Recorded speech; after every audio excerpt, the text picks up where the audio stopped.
안녕하십니까. 정확한 분석으로 시대 흐름을 읽어드리는 Y타임스 정세 분석의 주북일입니다. 오는 7일과 8일 서울을 방문하려고 했던 마이크 폼페이오 미국 국무장관의 계획이 취소됐습니다. 이 폼페이오 장관은 애초에 일본 도쿄에서 열리는 미국, 일본, 인도, 호주의 쿼드 외교장관 회의 4일부터 6일까지 있는데요. 여기에 참석하는 길에 몽골과 한국도 방문하기로 계획되어 있었습니다만은 이 일정에서 계획을 바꿔서 일본만 방문하기로 결정한 겁니다. 이 폼페이오 장관의 쿼드 외교장관 회의는 일본의 스가 내각 출범 때문에 일정이 한번 조정된 바 있는데요. 원래 계획에는 한국 방문 일정이 없었습니다. 그런데 우리 외교부의 요청 때문에 한국을 방문하는 것으로 일정을 잡았다가 결국 다시 취소되는 우여곡절을 겪게 된 것으로 알려졌습니다. 여기에 대해서는 우리 Y타임스가 9월 24일 날 자세하게 보도를 했고요. 우리 유튜브 동영상은 547회차를 보면 자세하게 여러분 아실 수 있을 겁니다. 이번에 일본에서 열리는 이 쿼드 외교장관 회의의 목적은 분명합니다. 바로 이 반중국 전선을 위한 인도 태평양 국가들의 협조에 관련된 건데요. 앞으로 한국, 베트남, 뉴질랜드 3개국을 더해가지고 이 쿼드 플러스로 확대하면서 사실상 유럽의 나토와 같은 이런 다자 안보 기구로 발전시키겠다, 이런 보관을 갖고 있습니다. 여기에 대해서는 일본의 NHK가 이 폼페이오 장관의 일본행에 대해서 이렇게 보도를 했습니다. 코로나 바이러스 사태에서 4개 나라 외교장관 회담은 큰 의미가 있을 것이라 그러면서 백신 개발 같은 이런 의료 분야에서 중국의 공격적인 태도에 대한 대응 방안도 논의하게 될 것으로 보인다, 이렇게 이야기를 했는데요. 이 대목에서 이 폼페이오 장관의 일본행 의미가 분명해집니다. 트럼프 대통령이 말했던 중국 바이러스에 대한 대응이 이번 쿼드 안보 대화의 주요 논점이 된다는 의미입니다. 여기에 트럼프 대통령의 코로나 확진이 겹치면서 이 코로나 바이러스의 중국 책임론에 대한 공세는 더욱 강화될 것으로 보입니다. 그렇다면 이렇게 중요한 의미를 갖는 폼페이오 장관의 일본 방문 일정에서 왜 방한 계획이 취소되었을까요? 한국 내 언론들에서는 도널드 트럼프 미국 대통령의 코로나 확진 여파에 따른 것이다, 그러면서 심각한 미국 내 상황 때문에 일정 단축의 차원에서 일단 방한이 연기된 것이 아닌가, 이렇게들 보도를 합니다만은 실상은 전혀 그렇지 않은 것으로 보입니다. 쿼드 플러스로 가려면 가장 중요한 참여 국가가 바로 한국이라는 점에서 이 폼페이오 장관의 방한 취소가 정말 중요한 의미를 암시하고 있기 때문에 그렇습니다. 그렇다면 이 폼페이오 장관의 방한이 왜 취소했을까요? 그 배경이 과연 뭘까요? 이유는 간단합니다. 한국 정부가 이 쿼드 플러스의 참여에 대해서 거부 의사를 밝혔기 때문일 겁니다. 좀 더 구체적으로 말씀드리자면 반중 포위망을 형성하고자 하는 미국의 쿼드 플러스 전략에 한국 정부가 동참을 보류했거나 반대했기 때문에 이 폼페이오 장관이 구태여 한국 방문을 할 필요가 사라졌다는 의미입니다. 여기서 좀 시간을 되돌려 볼 필요가 있습니다. 김현종 청와대 2차장도 지난달 16일에서 20일까지 미국을 방문했죠. 김 차장은 방미 기간 동안에 백악관을 비롯해가지고 국무부, 국방부, 에너지부, 상무부, 이런 미국 정부 관계자들, 그리고 싱크탱크 인사들을 면담했다고 합니다. 그러면서 이 한미 간의 주요 현안이라든지 영내 정세 등에 대해서 협의를 했다, 이렇게 알려져 있습니다. 김 차장이 이렇게 귀국한 다음에 또다시 9월 27일 이도훈 외교부 한반도 평화교섭본부장이 스티븐 비건 미 국무부 장관을 만나서 한반도의 외교적 현안에 대해서 깊은 논의를 했습니다. 당시 방문은 한국 측 요청에 따라 이루어진 것이었습니다. 이도훈 본부장의 방미, 이 가장 큰 목적이 뭐냐? 문재인 대통령의 9월 23일 유엔 총회 연설에서 언급한 내용이 있죠. 종전선언입니다. 여기에 대한 구체적인 논의를 하기 위해서였습니다. 이도훈 본부장은 인천공항을 떠날 때는 종전선언에 대한 언급을 회피했습니다만은 미국에 도착을 해가지고는 공공연하게 미국과 종전선언 논의를 위해서 비건 부장관을 만나는 것이다, 이렇게 말을 했습니다. 이 본부장은 워싱턴 공항에 도착하는 날 기자들을 만나서 이런 말을 했습니다. 미국도 종전선언에 대해서 관심을 갖고 검토한 적이 많다, 그러면서 무조건 된다 혹은 안 된다를 말하기 전에 같이 말할 공감대가 있을 것이라 그러면서 무조건 미국을 설득해 보겠다는 의지를 분명히 밝혔습니다. 문제는 그 시점이 바로 북한이 서해상에서 한국 공무원을 사살한 사건이 발생한 직후였고요. 비핵화 논의 진전도 없는 상태인데도 미국더러 종전선언에 나서라고 설득하려 했다는 점입니다. 여기에 대한 미국의 반응은 어땠을까요? 한마디로 미국의 반응은 싸늘했습니다. 우선 한국 공무원 피살 사건을 계기로 북한과 대화를 재개하자는 한국 측의 제안에 대해서 스티븐 비건 부장관은 북한과의 대화는 미국, 한국이 하고 싶다고 해서 되는 것이 아니고 북한의 관여가 필요하다. 그러면서 한국 측 제안을 일축을 했습니다. 핵심 사안이었던 종전선언에 대해서도 북한의 비핵화 같은 상응 조치가 있어야 가능하다는 입장을 분명히 했습니다. 김현종 차장이나 이도훈 본부장 등은 미국 측에 미국 정부가 북한과의 비핵화 협상 원칙으로 삼고 있는 그 싱가포르 1차 미북 정상회담 4대 합의 사항의 동시적 병행적 진전 입장을 재확인하면서 여기에 종전선언도 동시에 추진하자, 뭐 이런 입장을 피력한 것으로 알려져 있습니다. 그런데 미국 측은 북한의 비핵화 진행이 없는 상황에서 이 평화체제 구축에 속하는 종전선언을 할 수 없다는 뜻을 분명히 밝힌 겁니다. 중요한 것은 미국 측이 그렇게 당연히 나올 것이라는 것을 이미 미국 측이 지금 북한에 대해서 어떤 일들을 하고 있는가, 이걸 보면 금방 알 수 있죠.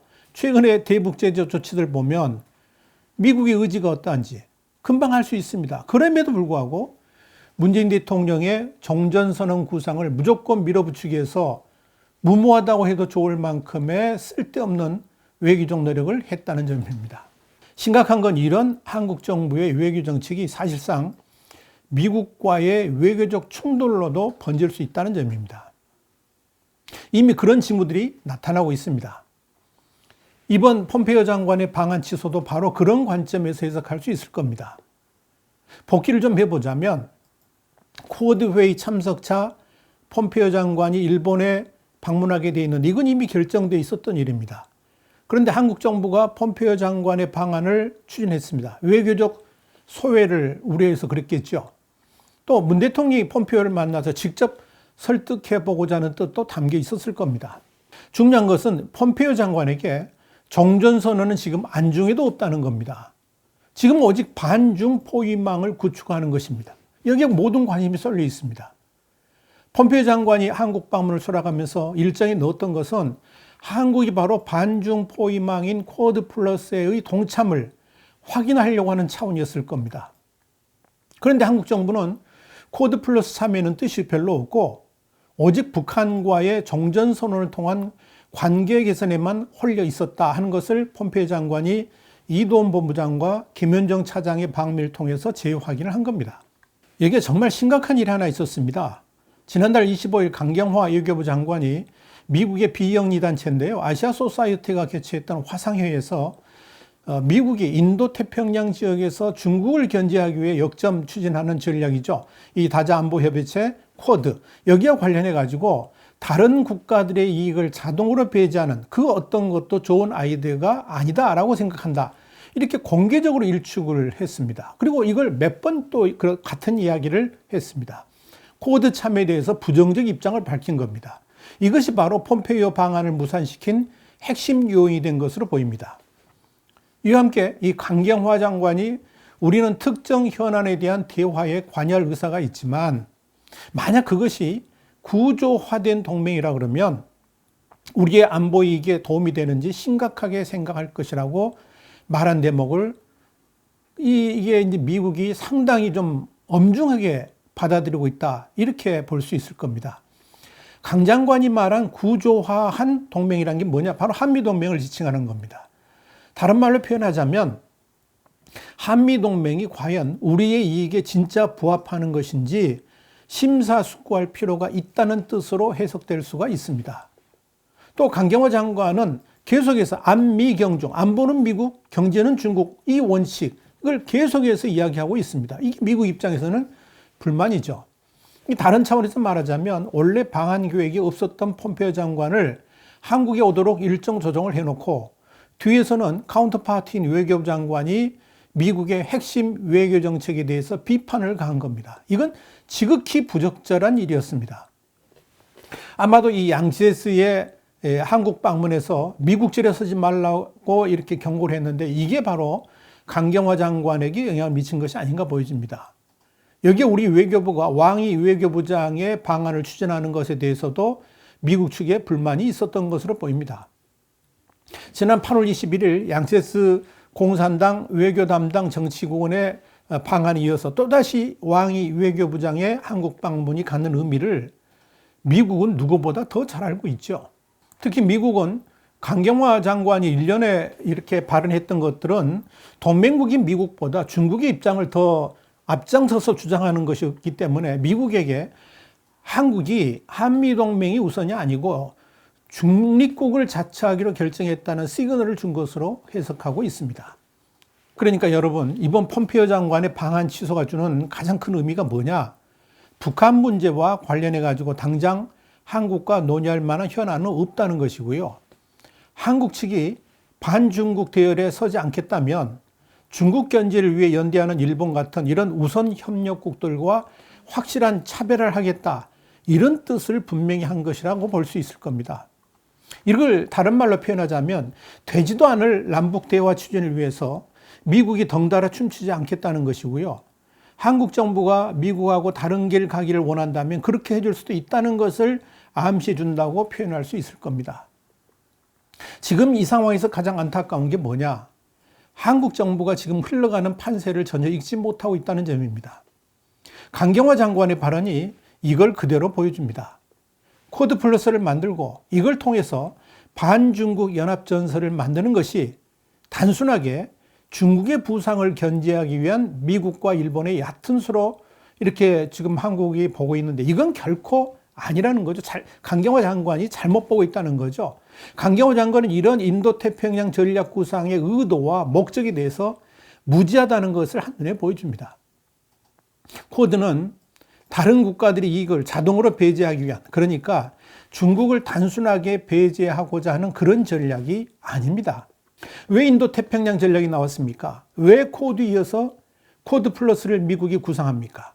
이건 한마디로 중국의 공세적이고 공격적이며 수정주의적이고 이기적인 행위를 견제하기 위한 겁니다.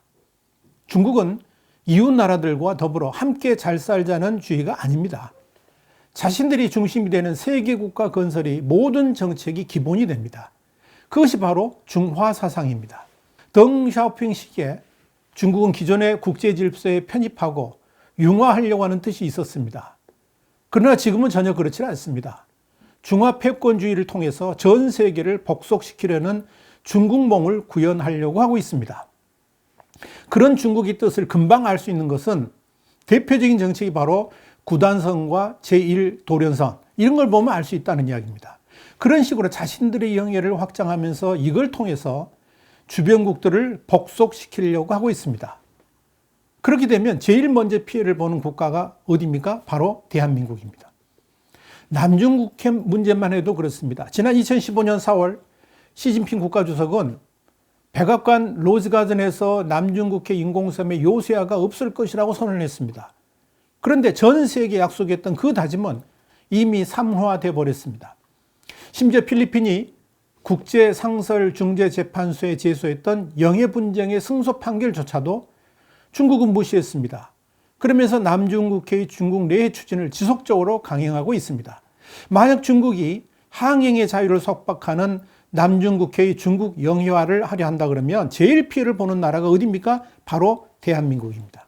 강경화 장관은 쿼드를 말하면서 다른 국가들의 이익을 자동으로 배제한다는 것이 본질적으로 도덕적이지도 않고 비윤리적이라고 했습니다. 그런데 강 장관이 정말 착각하고 있는 것은 남중국해 문제나 1대1로 등에서 보여주는 이 중국의 비윤리적이고 비도덕적인 행위를 더 이상 방관할 수 없어서 만드는 것이 바로 쿼드이고 이걸 확대한 것이 쿼드 플러스라는 점입니다.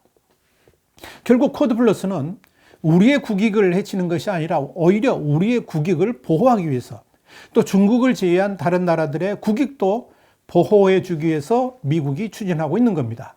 이런 관점에서 한국 정부가 중국의 편을 들면서 쿼드 플러스 출범을 회방 놓는 것은 중국의 핵 깡패질을 부채질하는 최악의 외교 정책이라 이렇게 평가할 수가 있을 겁니다.